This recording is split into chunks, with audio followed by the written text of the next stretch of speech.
예, 이제 10장이 이제 쯔빙글리. 그러니까 쯔빙글리가 전에도 우리가 다른 시간에 얘기했지만은 가장 개혁주의 그룹에서 사실은 덜 알려져 있는 사람이 쯔빙글리예요. 하지만은 우리가 이제 쯔빙글리를 과소평가하면 안 돼요. 왜냐하면 쯔빙글리도 사실은 루터의 종교개혁과는 다르게 독자적으로 쯔빙글리가 사실은 종교개혁의 원리를 깨우쳐서 그가 이제 스위스 지역 연방 그 당시 이제 스위스의 어떤 그 지역에서 쥐리를 중심으로 이제 그 사역을 했던 사람이고, 또 그에게서도 우리가 이제 신학적으로 또 배워야 되고, 또 그 여러 생애를 통해서 우리가 교훈을 얻을 수 있는 것들이 많기 때문에 우리가 사실은 쯔빙글리를 이렇게 소홀히 하는 건 좀 잘못된 것 같아요. 근데 워낙 루터나 칼빈에 집중되다 보니까, 특히 이제 칼빈에 거의 많이 집중하다 보니까 이제 쯔빙글리를 하찮게 여기지만, 그러나 실제로는 쯔빙글리도 종교개혁 인물에서 아주 빼놓을 수 없는 그런 사람이라는 걸 우리가 이제 알아야 됩니다. 그래서 이제 쯔빙글리도 여기 이제 1장 331페이지에 보면은 쯔빙글리는 이제 루터와의 좀 차이점이라면은 쯔빙글리는 인문주의적 길을 이제 걸은 사람이죠. 그러니까 그의 배경과 교육은 사실은 종교적인 것보다는 그 인문주의적인 거, 인문주의적 그런 성향을 좀 많이 띄었어요. 그래서 쯔빙글리는 전형적인 뭐 당시 인문주의는 뭐 에라스무스가 주도권을 잡고 이제 시작한 사람이니까 에라스무스의 제자라고 할 수 있고, 루터 역시 사실은 뭐 인문주의를 전혀 배척한 건 아니지만 역시 루터에게 가장 영향을 끼친 사람은 어거스틴이에요. 그러니까 우리가 이렇게 이제 같은 종교개혁자라도 종교개혁 그 내부의 그룹으로 들어가서 보면 알겠지만은 일단 기본적으로 인문주의의 그 영향을 받고, 그러나 좀 더 루터나 칼빈 같이 어거스틴이나 이제 교부들의 영향을 누가 더 많이 받느냐, 이 차이로 좀 나눠 볼 수가 있습니다. 거기에 비하면 이제 그런 관점에 의해서 이제 그 에라스무스의 영향을 받은 사람은 이제 쯔빙글리다, 이렇게 보면 됩니다. 그래서 초기가 이제 1484년에서 1555년. 쯔빙글리도 어릴 때 이제 사실은 그의 부친이 쯔빙글리를 그 교육에 대해서 굉장히 많은 신경을 썼어요. 쯔빙글리 교육을 신경을 써서 아주 일찍부터 쯔빙글리의 교육에 대한 집중적인 관심을 가지고 쯔빙글리를 이제 교육했습니다. 그래서 그 라틴 학교 1487년에 쯔빙글리의 삼촌 레이크 발렌슈타트가 이제 베젠 학교 학교장이 되었죠.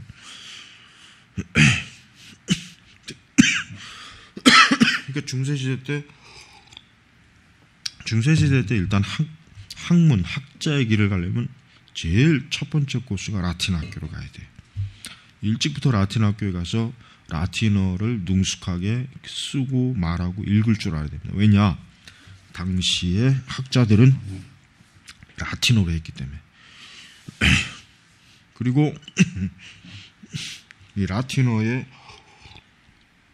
기원은 뭐냐면, 라틴어의 기원은 로마의 군사들이 쓰던 언어가 사실 라틴어예요. 물론 이제 로마 시대 언어가 라틴어인데 주로 이제 군인들이 쓰던 언어가 라틴어이기 때문에 그 후에 이제 라틴어는 중세 이후에는 이제 사어가 죽은 언어가 됐지요. 그러나 오늘날에도 이 라틴어는 학문의 언어에서는 여전히 영향이 큽니다. 그래서 우리가 알지만 어떤 자연과 계통의 어떤 학명을 지을 때는 라틴어로 짓는 게 이제 기본적인 원칙입니다. 자, 그래서 이제 그는 14가 되어 보다 먼 친척에 있는 바젤로 옮겨 고급 라틴 학교에 입학했죠. 그리고 이제 2년 후 탁월한 학교 선생 에라스무스의 제자 그레고리 벤즐리 추천을 받아 베른에 있는 학교에 이제 입학했습니다. 여기서 이제 그는 라틴어를 제대로 공부하고 장래 이제 어떤 성직자 학자로서의 소양을 잘 기초를 지금 닦고 있어요. 그 다음에 이제 쯔빙글 역시 음악에 굉장히 조예가 깊어서 그는 이제 한때 그의 아버지가 그 음악적인 재능을 알 수 있었어요. 그렇지만 쯔빙글리 아버지는 쯔빙글리가 철학자가 되기를 굉장히 소망했어요. 그다음에 이제 1489년부터 이제 대학 생활은 좀 짧았다 이렇게 나오죠. 이제 비엔나 대학에 입학하지만 이제 제명당했다. 그래서 제명당했다. 이제 그는 뭐 대학 생활은 그렇게 이제 쯔빙글리에게 있어서 그렇게 뭐 크게 뭐 이렇게 비중을 차지하는 건 아니었습니다. 그러나 그 쯔빙글리는 기본적으로 어쨌든 학문을 하고자 하는 열정과 열의가 굉장히 뛰어났어요. 그래서 그가 이제 335페이지 보면은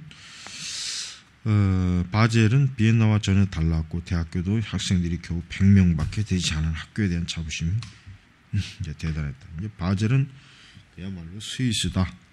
능력 있는 학자들이 있었고, 그 다음에 이제 그 외 몇몇 사람도 좀 관심을 가질 만한 사람이 있었고, 그러다가 이제 1405년 9월 18일에 1500 문학사, 1506년에 이제 석사학위를 이제 받았다. 그러니까 이미 벌써 우리가 세계에서 가장 그 첫 번째 대학이 이탈리아에 그 있는 대학인데 1300년대 이미 이탈리아에 대학이 세워졌어요. 1300년. 서구 유럽은 1300. 그러니까 이미 루터나 쯔빙글리가 공부할 중세 시대 때의 대학이라고 하는 것은요 확고하게 이미 확립된 거예요.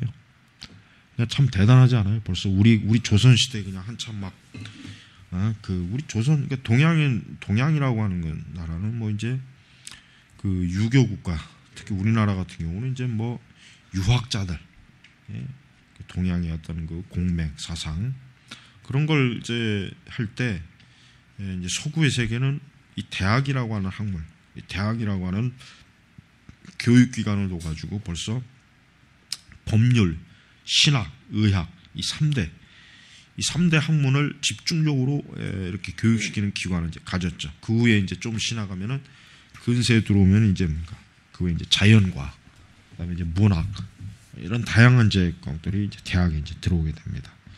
그래서 벌써 이제 이런 그 중세 시대 때 이런 그 대학이 설립된 것은 그만큼 서구 세계가 학문을 어때요? 체계화시켰다. 이게 체계화시켜서 학문을 공부하고자 하는 자들에게 학문을 공부할 수 있는 기관을 제공하고 그 다음에 그 학문에 필요한 그 학문적 그 내용을 이제 공급하는 그러한 일을 했습니다. 자, 그 다음에 이제 뒤로 넘어가서 이제 1506년에서 1516년 이때 이제 그 쯔빙글리는 주교로 아니 사제로 이제 그는 가게 됩니다.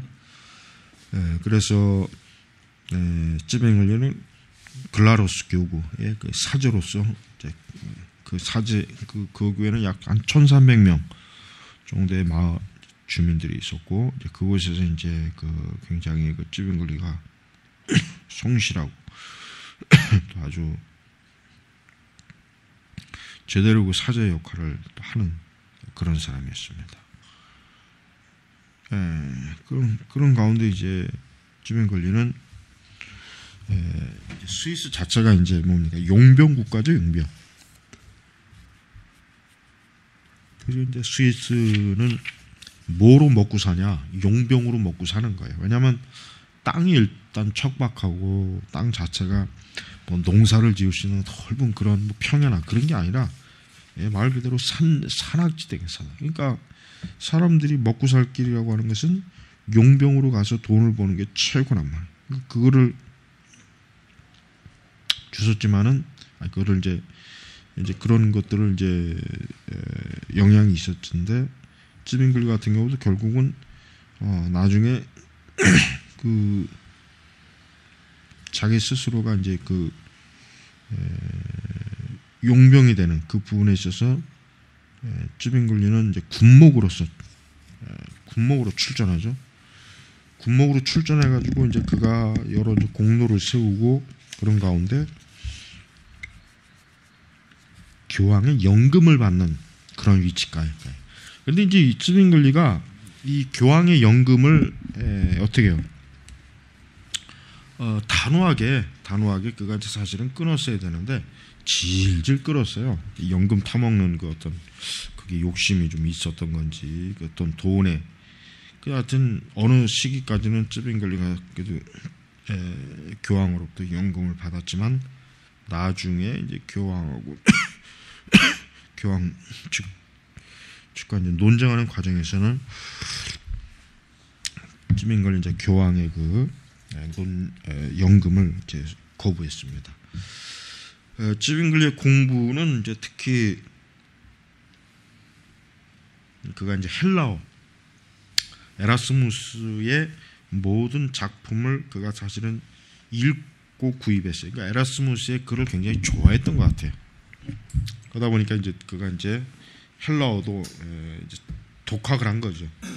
독학을 해서 이제 헬라어도 자기 스스로 연구하고 자기 스스로 헬라어 공부를 함으로써 나중에는 아주 헬라어의 아주 대가라는 그런 말까지 됐습니다.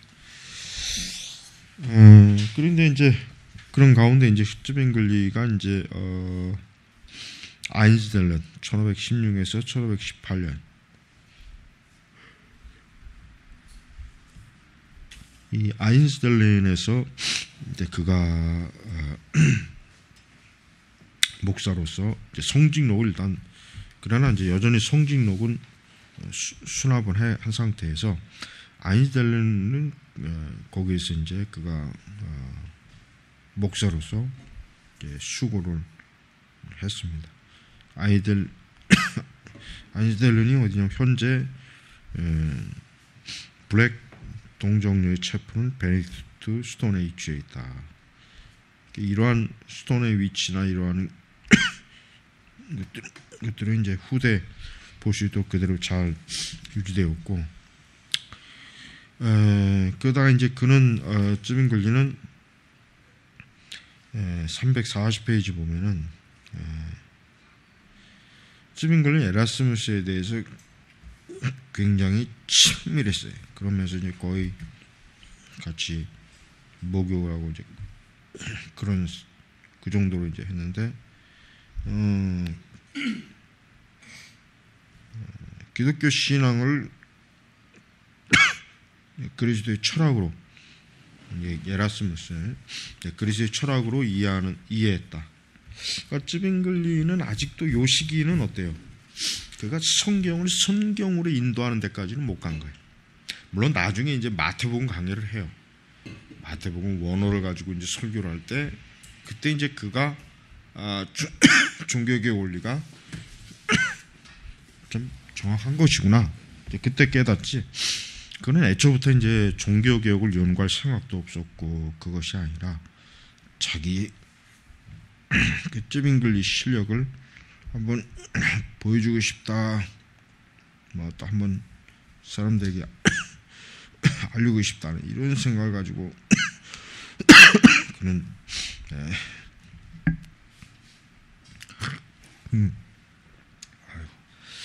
쯔빙글리가 이제 했어요. 자, 그다음에 이제 그 전기 작가가 하는 것이 뭐냐면, 자 이때 이제 쯔빙글리가 이제 신학적인 변화를 발전을 가져와요. 여기 나온 점. 그는 지금까지 헬라어뿐 아니라 알프스 북부의 인물들, 모호, 마디안, 부데우스, 심지어 에라스무스를 포함한 인물들을 죄다 섭렵을 했다. 그러니까 당시에 인문학자들을 책들을 이제 섭렵을 한 거예요. 그러면서 이제 헬라어 신약 성경과 더불어 토툴리안, 제롬, 그다음에 이제 락탄티우스, 이런 헬라 교부들, 즉 오리겐, 알렉산드리아 사람들이 그리스도tum을 이루는 이런 사람들의 작품을 읽으면서 연옥교리가 없구나. 연옥교리가 이제 사실이 아니구나. 근데 점점 눈이 떠가는 거예요. 그러니까 쯔빙글리의 과정은, 루터는 성경을 가지고 종교개혁의 정상에 오르지만 쯔빙글리는 사실은 엄밀히 얘기하면은 성경이 아닌 인문학의 과정을 통해서 어때요? 그가 종교개혁의 자리로 올라왔어요. 이제 그 차이가 있어요.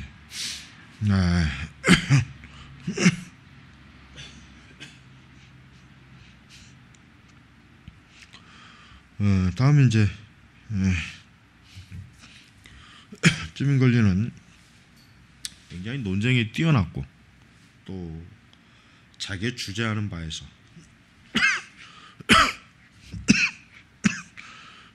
논쟁을 할 줄 아는 그런 사람이었습니다. 그 다음에 이제 우신예찬, 에라스무스의 가장 대표적인 우신예찬에 대해서 나오는 면죄부에 대해서도 면죄부 매매에 대한 의문을 가졌다. 물론 루터와 토마스 비덴바우드로 면죄부에 대한 의문을 가졌다. 불과 8개월 만에 루터는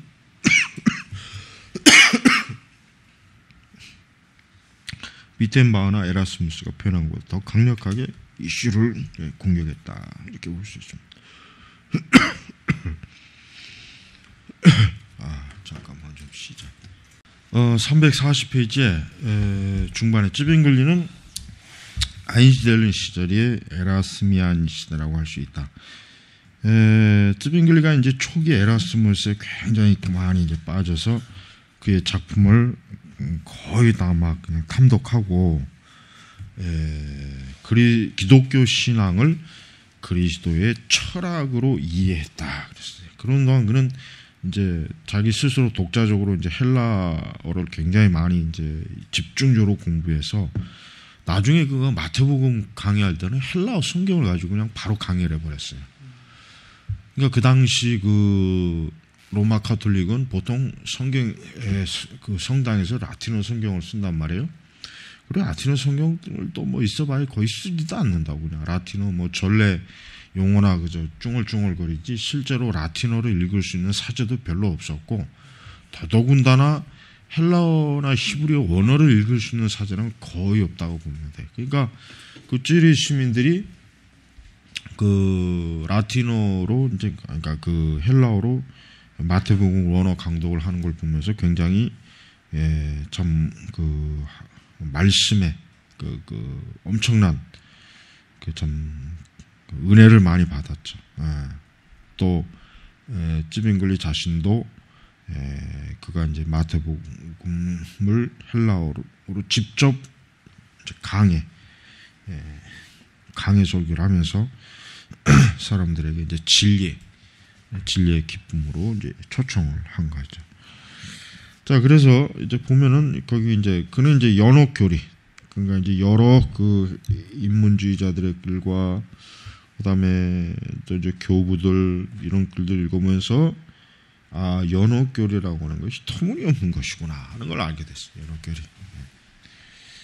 그러니까 이미 그러니까 에라스무스도 태생 자체가 이제 로마 카톨릭 출신이고 또 카톨릭교 안에서 이제 사제로서 아주 그 참 발판을 잘 잡고 있었던 사람이에요. 에라스무스가 아니 그 쯔빙글리가 만약에 뭐 저 이렇게 개신교로 이렇게 만약에 개종을 하지 않았다면 어쩌면 나중에 추기경도 될 수 있었을지 모르겠어요. 쯔빙글리가. 그러니까 쯔빙글리 자체가 이제 학자의 능력이 많았고 그런 가운데 이제 그는 이제 굉장히 많이 연구를 하죠. 자기 그러다가 쯔빙글리는 루터와는 상관없이 독자적으로 그는 복음을 알게 된 거예요. 복음. 그래서 341쪽에 보면은 되돌아보면 쯔빙글리는 1516년에 이미 복음을 전파하기 시작했다. 그러니까 종교개혁이 1517년에 일어났죠. 근데 이미 벌써 1516년에 이미 복음을 전파한 거죠. 그에 의하면 루터의 이름이 지역 주민들이 듣기 전에 나는 이미 복음을 전파했고 매일 미사에서 성경에 근거한 복음을 전파하지 않고서는 설교단을 떠나지 않았고 나는 먼저 강해자들과 해설사로서 교부들에게 의존했다. 그러니까 쯔빙글리 자신이 이미 벌써 종교개혁이라고 하는 그 루터의 공식적인 그 비텐베르그의 그 95개조 그것이 걸리기 이전에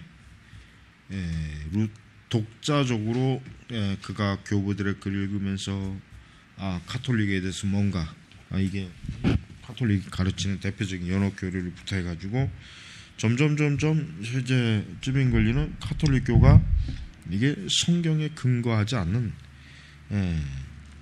잘못된 교리를 가지고 있는 체계를 형식을 가지고 있는 그 종교 집단이라는 걸 서서히 깨닫게 됐어요. 그런 가운데 이제 그는 이제 좀 더 이제 그 길에서 멈춘 것이 아니라 더 그는 자기의 그 사역의 길에 있어서 어때요? 그는 집중적으로 그는 성경 연구에 굉장히 이제 시간을 많이 들입니다. 그러니까 쯔빙글리가 이렇게 그 종교개혁자로서 그가 스위스에서 찌르에서 이렇게 할 수 있었던 가장 큰 원동력은 성경을 그 스스로가 원어를 가지고 연구함으로 말미암아 또 교부들의 책을 읽고 그러므로 말미암아 즉 기독교 원래의 복음이 무엇인가 진리가 무엇인가에 대해서 그는 누군가를 통해서보다는 물론 이제 교부들과 그 인문주의자들의 도움을 받긴 했지만 가장 중요한 것은 결국 그가 성경을 스스로 연구하는 과정 속에서 그는 이러한 흥례를 얻었다는 걸 알아야 돼. 그러면서 이제 342쪽에 보면은 그가 이제 이 복음에 대한 확신을 가지고 있었어. 하여튼 쯔빙글리는 이미 벌써 카톨릭은 복음이 없구나. 카톨릭은 복음에서 멀어졌구나 하는 것을 깊이 자각했지만 그러나 그는 좀 우유부단한 면이 있어요. 어떤 면? 여기 보니까 그는 교황이 내린 연금을 포기하지 않고 있었다. 그러니까 그가 카톨릭이 잘못되었다. 카톨릭에 오류가 있다. 이런 걸 그 스스로 성경 연구를 통해서 깨달았는데도 여전히 교황이 주는 연금을 계속 받고 있었다는 것은 그만큼 쯔빙글리의 그 신앙이라고 하는 게 아직은 그냥 머리로만 좀 알고 있고 좀 더 용기를 가지고 스위스 그러니까 그 카톨릭 그 영역을 이렇게 빠져나올 그런 용기가 없었던 것 같아요. 물론 이제 나중에 레오 10세로부터 참사 목사로 임명받을 그때쯤에 이제 연급을 2배로 늘릴 수 있는 그런 기회를 그는 이제 거부하죠. 그때는 좀 더 아마 이제 교황과의 관계를 좀 분명히 해야 되겠다 그런 생각을 했던 것 같아요. 다음은 이제 교황청은 쯔빙글리 같은 똑똑한 인재가 자칫 가톨릭을 벗어나 프로테스탄트 진영으로 넘어갈까봐 굉장히 좀 염려를 많이 했던 것 같아요. 그러니까 그에게 많은 연금을 줄 테니까 그 직분과 로마가 제시하는 직분이나 그런 권력을 가지고 있으라 했죠. 그걸 거부했습니다. 자, 그는 이제 쯔빙글리의 사역의 하나의 특징도 뭡니까? 설교예요, 설교. 우리가 알아야 될 것은 루터나 칼빈이나 쯔빙글리 이 세 사람의 공통점이 뭐냐? 하나님의 말씀을 전하는 거예요. 그러니까 종교개혁은 강단 사역에서 일어난 거예요. 강단 사역에서. 종교개혁을 우리가 잘못 이해하면 안 돼요. 아무리 신학이 좋아도 강단에서 죽으면 그건 끝나는 거예요. 그러니까 루터도 자기 자신이 이신칭이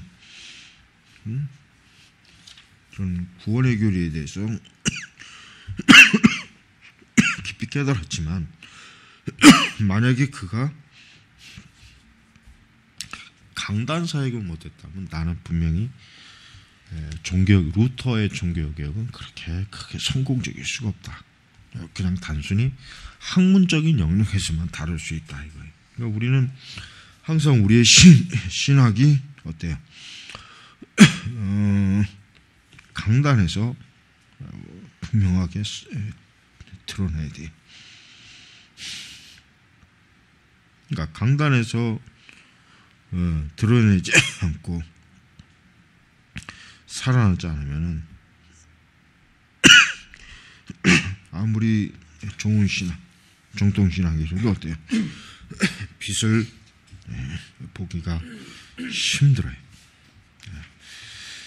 자, 그래서 이제 1519년 찌리 종교개혁. 그래서 1519년 1월 1일에 막 새로운 직책을 맡기 12월 27일 찌리로 이주합니다. 그의 그 목회 사역의 특징은 목회 사제로서의 역할.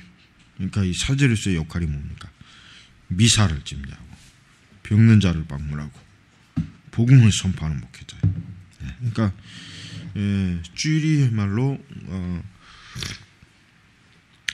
쯔빙글리에게 있어서는 종교개혁의 요람지죠.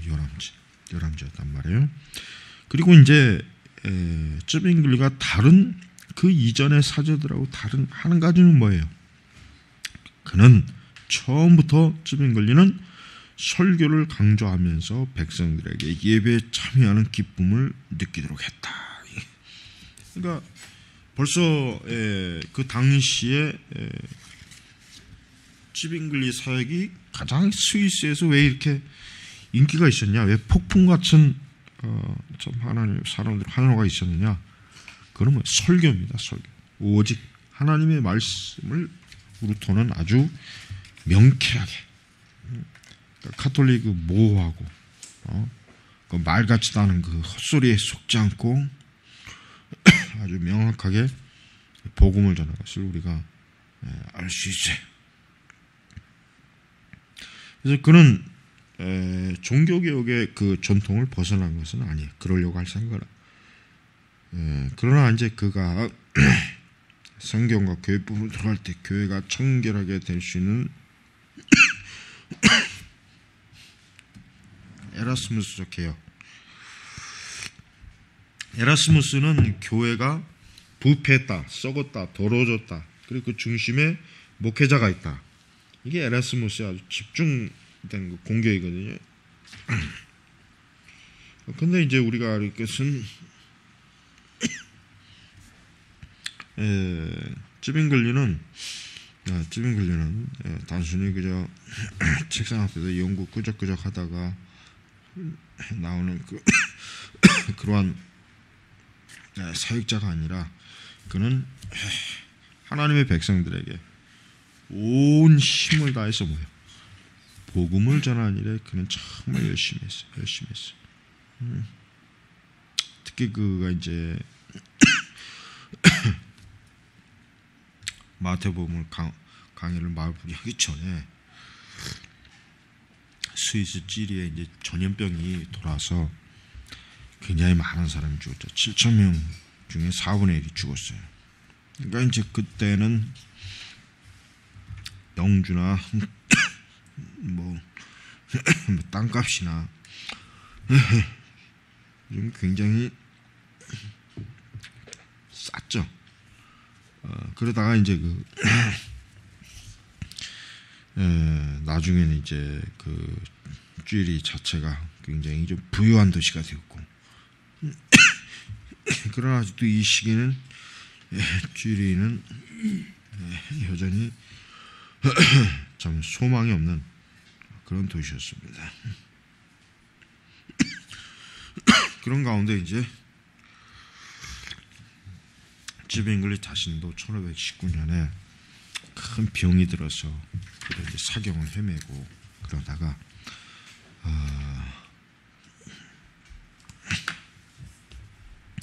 그가 다시 일어나서 하나님의 영광을 위해서 정말 살고 있을 때 어떻습니까? 그는 그의 참 질병 또 그의 그 고난 그것이 이제는 거의 이제 끝을 닿게 됩니다. 자, 그런 일이 있으면 이제 1520년에 이제 그 전까지는 그냥 모르는 척하고 받았지만 이제는 뭡니까? 공식적으로 쯔빙글리가 교황의 연금을 받는 것을 이제 거부했어요. 거부했다고. 그래서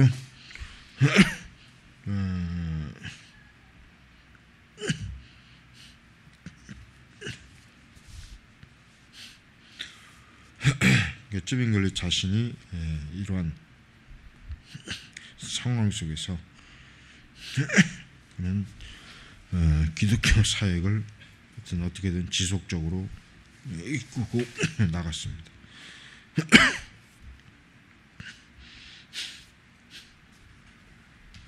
자, 쯔빙글리의 종교개혁 방법 이거를 좀 우리가 봐야죠.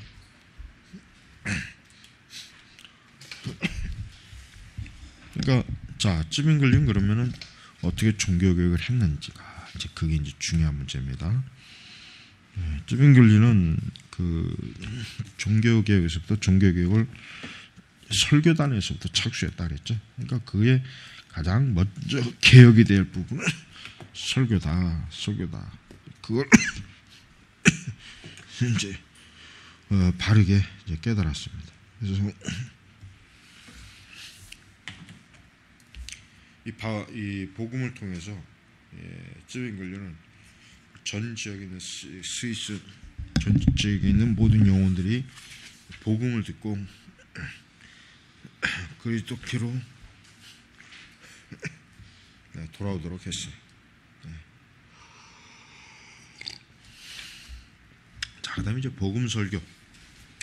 쯔빙글리가 이제 그러면은 이 복음 설교 그다음에 뒤쪽에 가면 이제 또 예언적 모임, 그다음에 논쟁 이런 게 많이 있죠. 그러니까 마태복음을 강의하면서 마무리하면서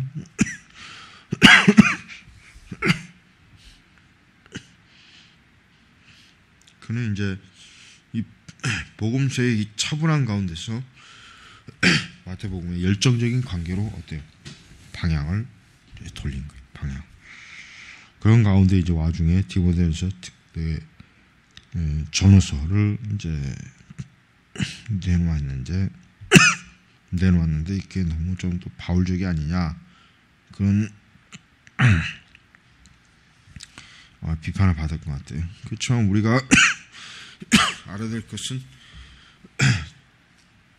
될 것은 쯔빙글리는 성경을 통한 복음을 발견한 것이지 누가 쯔빙글리에게 뭘 가르치거나 전수를 받아서 그가 복음을 전한 건 아니에요. 쯔빙글리 자신은 사실 굉장히 실력 있는 사람이고 그의 사역은 복음을 중심으로 둔 그러한 목회사역이었어요. 그 다음에 이제 로이드 존스와 같이 쯔빙글리였던 시외 내외 이걸 통해서 연방을 만들지는 않았어요.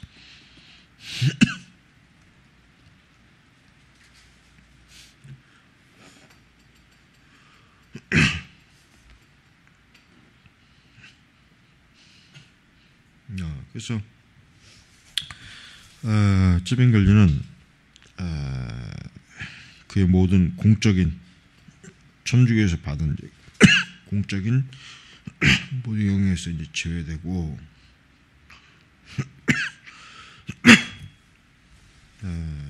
개혁적 의도를 증진시키는 효과적인 방법으로 쯔빙글리는 설교에 비중을 두었다. 설교를 속게 하지 않아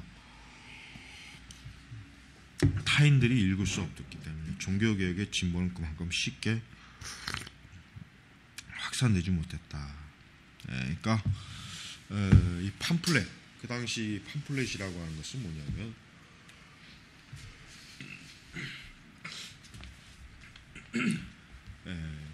루터가 특히 이걸 많이 이용했죠. 서로 이제 논쟁을 할까. 논쟁을 하다 보면 이제 팜플렛을 가지고 이제 논쟁에 글을 써서 사람들이 그때 읽게 하거든요. 근데 그걸 루터가 참 많이 했어요. 루터. 그러다 보니까 그런 논쟁의 주안점들을 가지고 어때요? 그런 주안점들을 가지고 그 자신이 이제 사역을 하는데, 그러나 상대편을 우리가 논증이나 교리, 신학으로 무너뜨리는 건 참 어렵다. 그 대신 무엇으로 해야 되냐면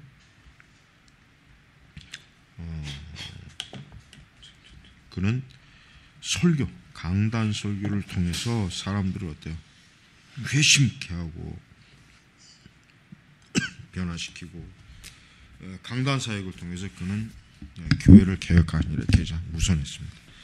이거 한 가지만 봐도 종교 개혁은 말씀의 회복이에요. 종교 개혁. 말씀의 회복을 통해서 교회가 개혁이 됐지. 뭐 앞마당을 쓸고 뒷마당을 쓸고 환경 보호를 하고 사람들에게 밥을 퍼주고 그렇게 해서 교회 개혁을 하지는 않았습니다.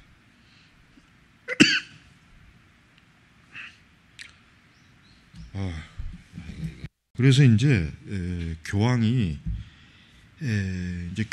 사실은 그 쯔빙글리를 굉장히 스위스에서 가톨릭의 어떤 그 세력 확장하는데 쯔빙글을 굉장히 유용한 인물로 사실은 봤어요.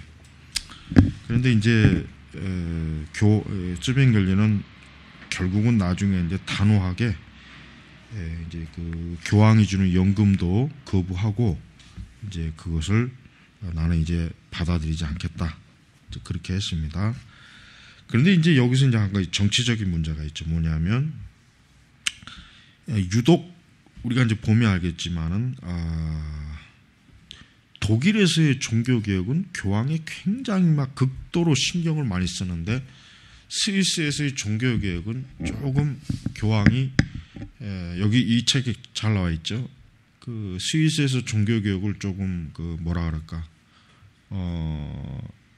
좀 덜 완화된 그렇게 좀 더 강제적인 막 이런 그 반대라든가 이런 게 없었던 이유가 뭐냐면 스위스 용병 때문에 그래요. 왜냐하면 이 스위스란 나라는 참 희한한 나라예요. 왜냐하면 자 유럽에서 전쟁이 벌어지잖아요. 그러면은 용병을 양쪽에다 다 파송시키는 거예요. 그러니까 두 나라가 전쟁을 하는데 용병을 양쪽에다 다, 그러니까 쉽게 얘기하면은 같은 마을 사람, 같은 그 친구끼리 전쟁을 하는 거예요. 근데 어쩔 수가 없어. 왜냐하면 이 사람들은 돈을 벌기 위해서 그 용병이 된 것이지 무슨 뭐 민족 시민이 무슨 뭐 정치 그런 게 하나도 없어. 그러니까 스위스 사람들이 굉장히 실용주의잖아. 지금도 똑같잖아. 지금도 저 영색 중립국이라고 해가지고 아주 그 어떤 자기들의 그 어떤 뭐 저기 과거 70년대에도 한참 냉전 시대 때도 스위스는 영세 중립국이라 공산주의도 아니고 민주주의도 아니에요. 그러니까 중간에서 완전히 굉장히 아주 우리가 볼 땐 굉장히 좀 아주 야비한 그런 전략이지. 그러나 이제 그 전통적으로 스위스는 어때요? 일단 나라 자체가 협소하고 그다음에 땅도 역시 마찬가지로 산악지대. 뭐 먹고 살 게 없어. 그러니까 이제 그 스위스에 있는 많은 그 주민들이 결국 먹고 살 수 있는 길은 딱 하나예요. 전쟁터에 나가서 용병에 대해서 돈을 버는 거예요. 그러니까 교황이 스위스의 용병을 많이 이용하거든. 고객이요, 고객. 근데 만약에 스위스가 종교개혁을 한다고 해서 교황이 막 그러면은 스위스에서 그럼 너희들한테는 용병 안 팔겠다. 그러니까 너희들한테 군대를 안 하겠다 하면 그럼 교황이 큰일 나지. 만약에 교황을 공격하는 그 왕들의 그 여러 압력을 만약에 스위스 군대가 없으면 어떻게 해? 교황이 뭐 완전히 위기가 되거든. 그러니까 여기서 나와 있는 것처럼 교황은 스위스의 개혁에 대해서는 좀 눈을 감는 거예요. 알긴 알지만 괜히 이제 또 섣불리 막 강압적으로 개혁을 방해하면은 그랬다가는 이제 나중에 용병 너희 쪽에는 용병을 파송 안 하겠다. 아주 만약에 반대쪽에만 용병을 어떻게 해? 그러면 완전히 큰일 나는 거죠. 굉장히 위기. 예. 자, 그다음에 이제 소세지 사건. 야, 이게 참 웃기는 사건인데, 근데 이게 사실 웃기는 사건인 것 같으면서도 사실 그렇지 않아. 왜냐하면 자 이게 그 349페이지 보면은 카톨릭 그러니까 스위스 종교 개혁의 발단이 이 첫 번째가 소세지 사건이에요. 뭐냐? 이제 찌빙글리 자신이 로마 카톨릭 교회가 저지르고 있는 많은 전통들과 예식들이 성경에 어긋난다고 설교했다. 그다음에 그 중에서 뭐가요? 사순절 금식. 근데 이 사순절 금식 기간에 찌빙글리가 몇몇 그 사람들하고 소세지를 먹는 뭐 이제 그러한 일을 이제 했단 말이에요. 근데 이게 이제 나중에 사건이 발달이 돼가지고 굉장히 막 큰 여기 하반절 뭐래? 소세지를 먹은 자들은 건거되었고 찌빙글리 이에 대해 일어나 그들을 변호하면서 3월 3일 즉 사순절 세 번째 주일에 설교해서 먹을 수 있는 선택의 자유를 주장했다. 이게 먹을 수 있는. 그러니까 이제 쉽게 얘기하면은 카톨릭적 관점에서 보면 사순절에는 절대로 고기를 입을 대면 안 되거든요. 고기를 먹으면 안 된다고 일단은. 근데 그 소세지 그 햄을 먹으니까 이게 나중에 이제 문제가 돼서 이걸 가지고 이제 막 하니까 이제 오히려 이제 찌빙글리가 왜 우리가 그런 말도 안 되는 그 어떤 뭐라 그럴까 말도 안 되는 그 종교적인 그 어떤 전통에 매여 있어야 되느냐? 좀 음식에 대해서 그게 자유로우면 어떠냐? 그래서 오죽하면 음식에 대한 선택과 자유에 대한 소책자를 썼어요. 350페이지 나오죠. 그러니까 이 찌빙글리는 무슨 뭐 사순절이다 뭐다 이거 율법 아니냐? 아니 예수 그리스도 안에서 우리가 자유함을 얻었고 우리가 그리스도 안에서 온전히 복음 은혜 받은 사람인데 무슨 뭐 금식 뭐 사순절 이게 마치 무슨 예수님께서 정한 것처럼 우리가 그걸 따라야 되고 그걸 따르지 않으면은 우리가 무슨 큰 대죄를 짓는 것처럼 그 부분에 대해 항의를 한 거죠. 이게 이제 근데 또 간단한 문제가 아니었어요. 이 부분에 대해서 이제 일이 점점 커진 거예요. 나중에 이게 뭐합니까? 콘스탄트 교구 감독 휴고 폰 호란덴베르그까지 이게 막 귀에 들어갔어요. 굉장히 그 일이 소세지 하나 먹은 것 때문에 아주 그냥 참 지금 같으면 참 이게 어이가 없는 일이지만 그 당시는 엄청난 일이거든. 그러니까 가톨릭에서 정한 사순절 금식을 지키지 않는 건 결국 뭐요? 가톨릭의 전통과 권위를 무시한다고. 그러니까 이거를 그냥 유야무야 넘어가면 어떻게 되겠어? 그럼 너나 나나 다 응?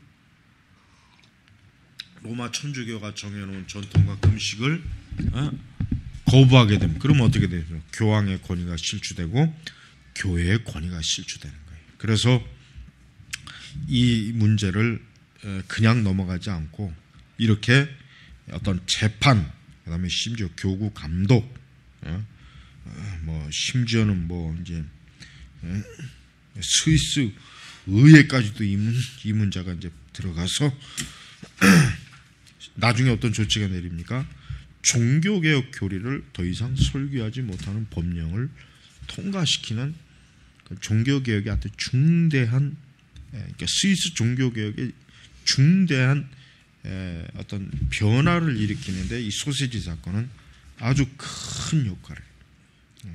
그래서 이제 쯔빙글리 자신은 이 문제로 인해서 이제 청원서도 이제 쓰고, 그다음에 이제 의회를 상대로 이제 이 문제에 대한 쯔빙글리 이제 항변도 있고 그런 과정이 있었습니다.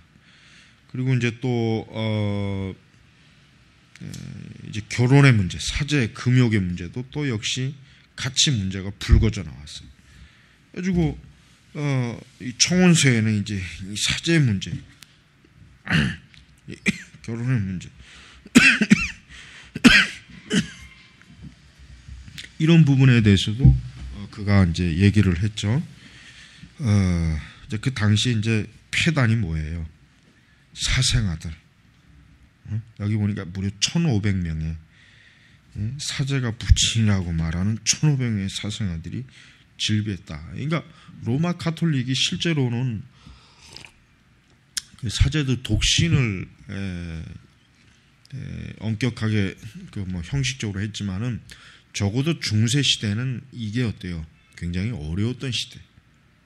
이게 이제 오히려 사제 독신이 더 강화된 데는 근대에 들어와서 더 강화되죠. 근대에 들어와서.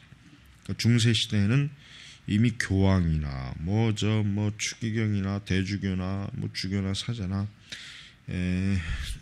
형식적인 결혼만 안 했지 실제로는 결혼한 거나 마찬가지인 그런 일들이 비일비재했던 것입니다. 자, 그 다음에 이제 인쇄서적. 역시 쯔빙글리도 여기서 뭐라고 지금 나와 있냐면은, 자, 이러한 상황에서 쯔빙글리는 전장을 이끌기 위한 방편으로 설교에 뭡니까? 다른 무기가 필요함을 느꼈다. 그게 바로 뭡니까? 인쇄서적이에요. 그죠? 팜플렛. 이게 참 루터도 그렇지만 칼빈도 그렇고 그들이 강단에서 설교 사역하는 것만큼이나 그들이 중요하게 여긴 게 뭐예요? 인쇄물이에요, 인쇄물. 루터 같은 경우는 뭐 더했죠. 수시로 그냥 어떤 기독교 어떤 종교개혁에 관한 어떤 논쟁이 생기면 그 부분에 대해서 즉각 어때요? 팜플렛을 작성해서 퍼뜨려. 그래서 사람들로 하여금 자기의 논지, 자기의 논증, 자기가 주장하는 것을 사람들이 알게 되도록 한 것입니다. 역시 쯔빙글리도 마찬가지예요. 자, 여기 보면 변증서, 처음과 나중, 이게 이제 써서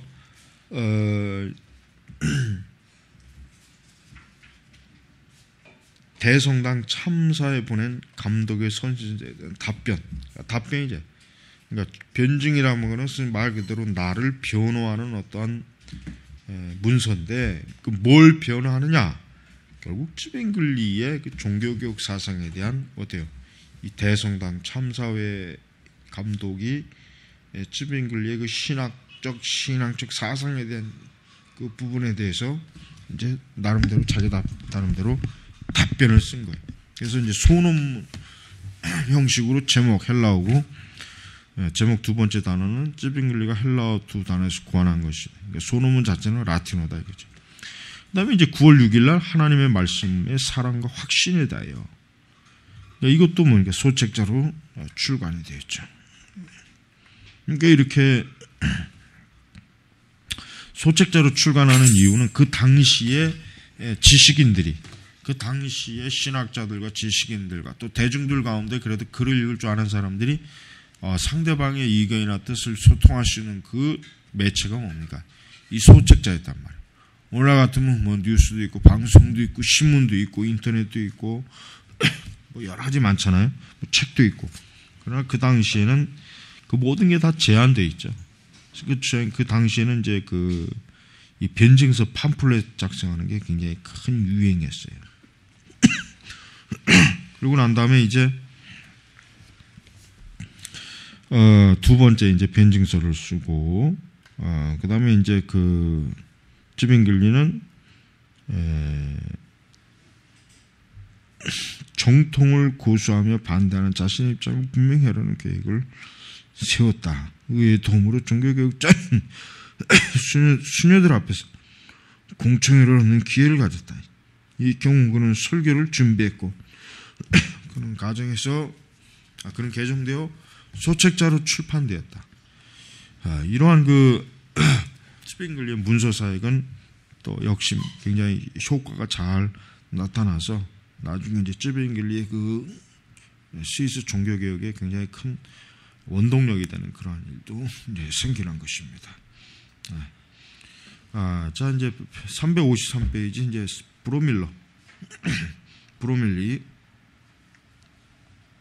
브로밀리가 이제 그 번역한 찌빙글리의 논쟁 형태 여기 나와 있죠. 누구든 간에 자신의 사상과 생각을 따라 당신을 가르친다면 그의 가르침은 거짓이다. 하지만 하나님의 말씀에 따라 당신에게 가르친다면 당신을 가르치는 분은 그가 아니라 하나님이시다. 그러니까 바울의 말처럼 우리는 그리스도의 사역자일 뿐이고 하나님의 신비를 드러내는 수송드는 자일 뿐이다. 이러한 사실을 경험한 나로서는 하나님께서 나에게 가르치신다고 확신한다. 그러니까 좀 넘어가서 철학과 신앙으로 거부되었던 성경에 자신을 헌신하게 되었고 마침내 하나님의 말씀과 성령의 인도를 받아 그 말씀에서 신론을 깨닫게 되었다. 그러고 난 후 하나님께 나는 빛을 구했고 주석 강에서 참가하면서 다른 아무것도 읽지 않았으므로 성경이 나에게 정결케 했다. 나를 정결케 했다.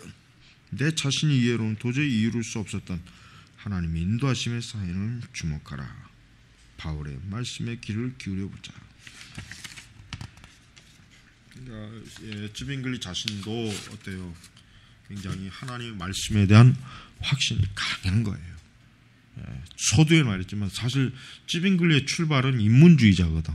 그리고 기독교를 하나의 철학으로 알았는데 이제 이때쯤 와서는 찌빙글리가 그 이상이구나. 하나님 말씀이 하나님 말씀으로만 우리가 어떤 논쟁을 하고 주장을 하고 비판을 해야지 하나님 말씀이 없는 것은 그것은 그 개인의 생각이다. 이렇게 이제 얘기할 정도로 굉장히 찌빙글리 자신이 어떻습니까?